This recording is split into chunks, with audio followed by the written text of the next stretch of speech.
Viva! Continuamos a acompanhar a par e passo a crise político-militar que se vive na Guiné-Bissau. Há quase uma semana, a Guiné-Bissau está mergulhada numa instabilidade política, mas também numa incerteza política e social. O presidente da República, Umaro Sissoko Embalo, decidiu dissolver o parlamento, mas, para já, o próprio presidente do parlamento diz que a decisão do presidente e do chefe do Estado, Umaro Sissoko Embalo, é inconstitucional. Apesar da tentativa, não se pode falar na dissolução do Parlamento, porque é um ato que não conforma à nossa Constituição. E se há ponto no qual a nossa Constituição é muito clara, é o facto da Assembleia não poder ser dissolvida nos primeiros 12 meses da sua Constituição e, sobretudo, o que é mais importante, é que todos os atos de qualquer órgão de soberania só são válidos se conformam à nossa Constituição, o que não é o caso e que, portanto, é inexistente. Não só o presidente do parlamento, mas há outras vozes que alinham no mesmo diapasão e dizem que o presidente não poderia, a estas alturas, dissolver a Assembleia Nacional. E vamos agora uma conversa com Jorge Bacelar Gouveia, professor catedrático, constitucionalista, e ele também ajudou a escrever a Constituição da Guiné-Bissau. Conhece, diríamos assim, de letra a Constituição guineense, e é com ele que vamos compreender os contornos da decisão do presidente guineense Umaro Sissoko Embalo. Esta é uma entrevista e uma conversa a acompanhar já a seguir, e não perca.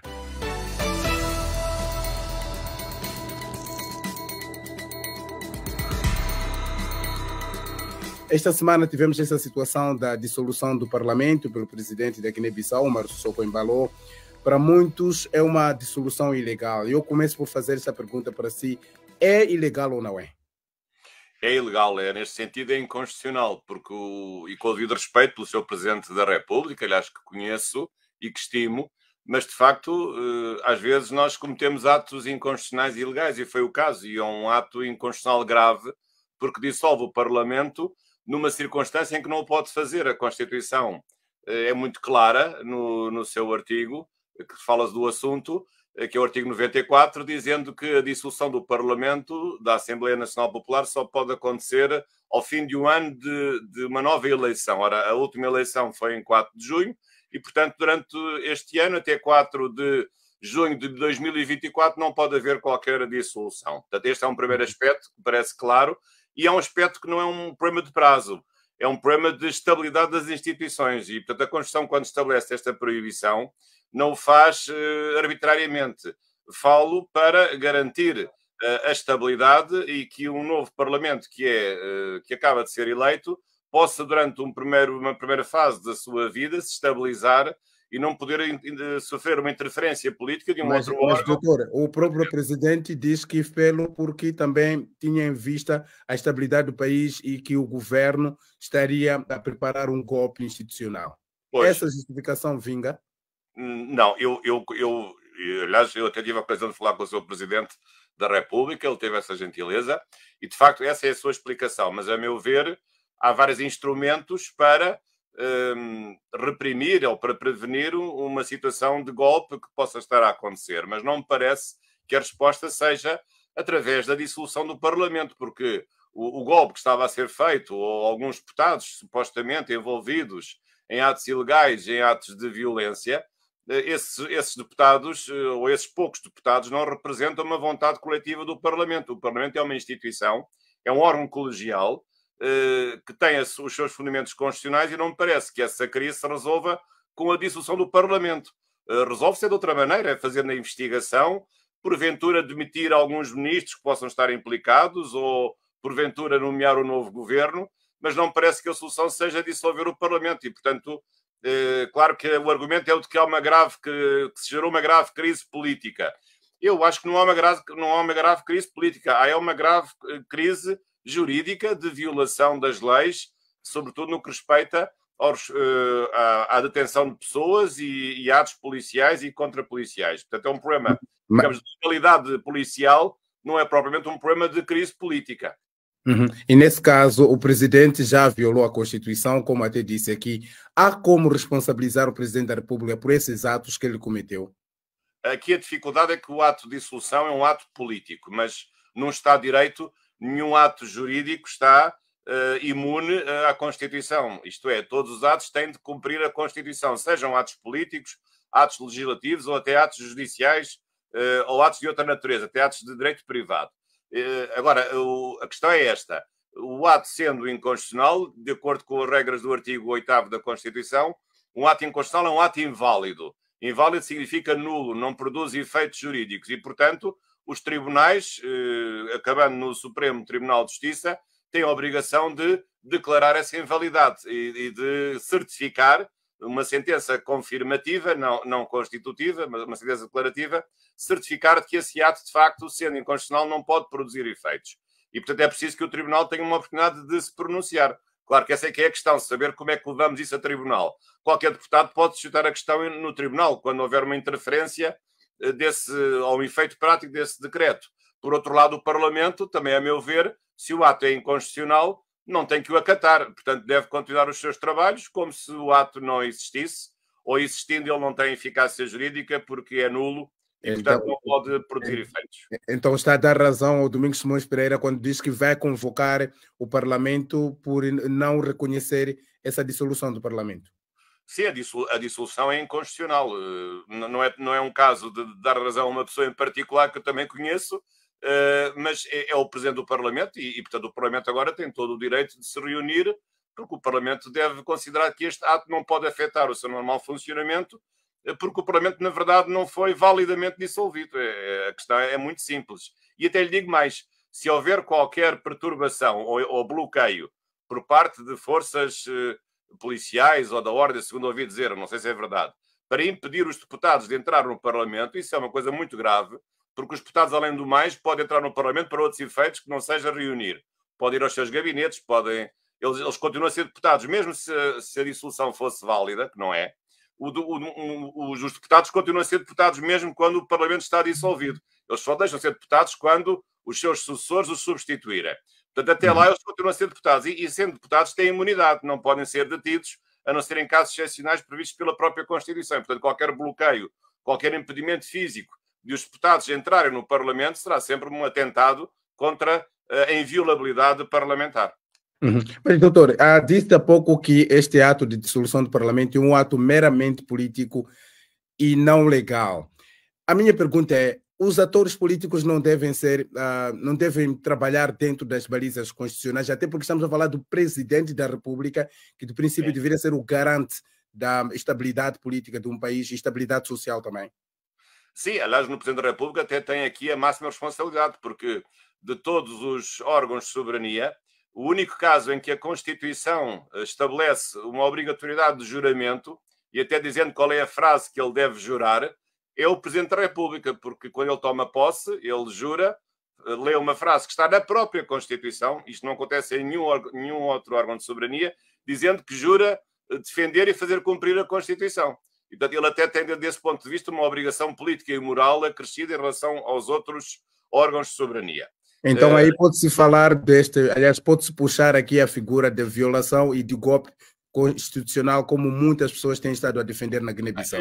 Eu não diria tanto. Para ser um golpe constitucional tem que ser uma coisa de elevada envergadura que possa fazer colapsar todas as instituições políticas. Penso que, isto é, os atos, quando são inconstitucionais, não são todos golpes de Estado. Não faria essa generalização. Claro que há atos inconstitucionais mais graves do que outros. E todos os políticos podem cometer atos inconstitucionais, porque às vezes a Constituição não é fácil de interpretar. Nós, os constitucionalistas, muitas vezes não estamos de acordo em relação à interpretação de certas normas da Constituição. Mas o problema é que não é o caso. Neste caso, todos os constitucionalistas que eu ouvi, e começando por ilustres, como aqui em Portugal o professor Jorge Miranda, e mesmo os ilustres constitucionalistas guineenses, todos estamos de acordo em que este ato, de facto, é manifestamente, evidentemente, inconstitucional. Portanto, agora, se isso significa um golpe de Estado, eu não diria isso. Eu diria que é um ato grave, porque se for levado à prática, repare, põe em causa o funcionamento de um órgão de soberania que foi recentemente eleito, que é a Assembleia Nacional Popular. Um Parlamento a funcionar é uma coisa indispensável num Estado de Direito Democrático. Se queremos levar a sério a Guiné-Bissau como Estado de Direito Democrático, eu, como amigo da Guiné-Bissau, eu quero levar a sério a Guiné-Bissau para acreditar que a Guiné-Bissau seja um Estado de Direito Democrático. E isso só pode acontecer se os órgãos estiverem a funcionar como deve ser. e um Parlamento não pode ser dissolvido inconstitucionalmente, e um Parlamento é sempre um dos pulmões de um sistema político-democrático, como é também o Presidente da República. Eu diria que há aqui dois pulmões de um corpo democrático, que é o Estado guineense, Parlamento e Presidente da República. E também o Governo de primeiro, fazendo a ligação entre um e outro. E, portanto, não podemos dissolver o Parlamento arbitrariamente, de uma forma manifestamente ilegal, pondo em causa o funcionamento deste órgão como órgão que é, aliás, maximamente representativo da pluralidade dos partidos, porque é um órgão colegial, tem todos os partidos lá dentro, a maioria e a oposição, e, portanto, isso deve ser respeitado. Eu sei que a maioria que está no Parlamento não é da mesma tendência política do Presidente, mas é assim que na democracia nós devemos funcionar. Temos que fazer concessões, temos que aceitar que possa haver maiorias contra nós e temos que governar dentro das regras do jogo, que são aquelas precisamente definidas pela Constituição. A Constituição é um conjunto de regras para o jogo, e esse jogo tem que ser respeitado em democracia. E nesse caso, doutor, há pouco até disse que pode-se chamar agora a figura do Tribunal, aliás, do Supremo Tribunal de Justiça para repor a legalidade. A minha questão é, na sua visão, acha que o Tribunal tem neste momento capacidade, os pés no chão para poder tomar a dianteira para garantir a legalidade e a invalidação da decisão do presidente? Pois, essa é uma dúvida que me tem assaltado nos últimos tempos, porque, segundo tenho visto, houve até um problema relacionado com a própria presidência do Supremo Tribunal de Justiça da Guiné-Bissau. Aliás, esse problema fez lembrar aqui há uns anos um outro problema muito mais grave, quando o falecido presidente Kumbaya destituiu de uma forma absolutamente arbitrária e inconstitucional vários juízes do Supremo Tribunal de Justiça e, portanto, apoderou-se, digamos assim, entre aspas, o presidente Kumbaya do próprio Supremo Tribunal de Justiça e operando um golpe de concentração de poderes e de interferindo diretamente na função judicial, que é, por definição, absolutamente separada da função presidencial. Lembro disso, até lembro em particular o caso da doutora Maria do Céu Monteiro, que teve de fugir da Guiné-Bissau e, portanto, tudo isso é muito lamentável, que um presidente possa interferir desta forma, como fez com o Kumbaya em relação ao Supremo Tribunal de Justiça. Agora, no caso concreto, eu não sei os pormenores, mas eu quero acreditar que o Supremo Tribunal de Justiça está a funcionar e quero acreditar que tem de cumprir a Constituição. E como é uma coisa tão evidente, não parece que haja muitas dúvidas interpretativas e penso que o Supremo Tribunal de Justiça só tem que chegar à conclusão que este ato é inconstitucional e não pode aceitar a validação da dissolução do Parlamento, que é inconstitucional. E também, doutor, há dias o Presidente da República tinha assumido publicamente que iria ocupar pastas ministeriais, principalmente o Ministério do Interior. É legalmente aceito que o Presidente da República assuma pastas governativas num país onde o sistema político é semipresidencialista? Não pode ser. A Constituição não o proíbe expressamente, mas isso não tem qualquer lógica, porque vamos imaginar que o Presidente da República também é Ministro do Interior ou Ministro da Defesa e vamos imaginar que o Parlamento pede explicações aos ministros, porque o Governo é responsável politicamente perante a Assembleia e o Parlamento vai chamar o Presidente, que agora toma as vestes de Ministro do Interior, para se explicar através do mecanismo de responsabilidade política perante o Parlamento. Isso não faz sentido nenhum. Portanto, o Presidente, por definição, nunca pode fazer parte de um outro órgão. E, além do mais, depois, como é que seria? O Presidente nomeava-se a si próprio membro do Governo, ainda por cima, membro de um Governo que fica subordinado a um Primeiro-Ministro que não é ele próprio, que ele próprio nomeou. Isto é tudo uma grande confusão e até diria uma grande aberração jurídica que um Presidente fosse ao mesmo tempo, ocupasse ao mesmo tempo duas pastas de dois ministérios. E acho que não faz sentido nenhum. Bom, falando de aberração jurídica, queria ouvir de si também a questão do Ministro das Finanças, que está detido desde, pelo menos até dia 1 de dezembro, se a memória me atrasou, até hoje, prisão preventiva, e até hoje ainda não há uma comunicação, digamos assim, da formalização da sua detenção por parte do Ministério Público. Como é que olha para este cenário em que até hoje passam, normalmente deveriam ser muito menos de 48 horas de detenção preventiva, até hoje não há nada? Sim, a Constituição guineense, aliás, como muitas outras, isso é uma matéria muito séria, porque foi por aí que começou o movimento do constitucionalismo, isto é, de os direitos de haver direitos para os cidadãos, é precisamente não haver arbitrariedade em matéria criminal e processual criminal. E, portanto, quando uma pessoa é detida, isso é uma restrição à sua liberdade individual, a pessoa tem que ser levada a um juiz de instrução e é preciso saber quais foram as razões da sua detenção, se ela deve ficar detido em prisão preventiva ou outra coisa, outra medida de coação, e, portanto, tem que haver uma resposta. Normalmente as Constituições falam em 48 horas. E, portanto, isso é uma coisa muito grave, porque se alguém é detido, tem que saber por que razão foi detido e saber depois se vai ser libertado, ou se não for libertado, qual é a razão. Tem que se explicar à pessoa quais são os motivos da sua passagem à prisão preventiva. E, portanto, se me diz que há estes dias todos, eu não sei em pormenor do que se está a passar, isso é uma falha muito grave no funcionamento dos direitos fundamentais que se relacionam com o processo penal, e penso que é preciso apurar o que é que se está a passar, e pode até haver aqui uma situação de abuso de poder por parte das autoridades que não cumprem a Constituição, não respeitando os direitos dos arguidos. Com certeza que não estou aqui a branquear coisa nenhuma, porque eu não sei os factos.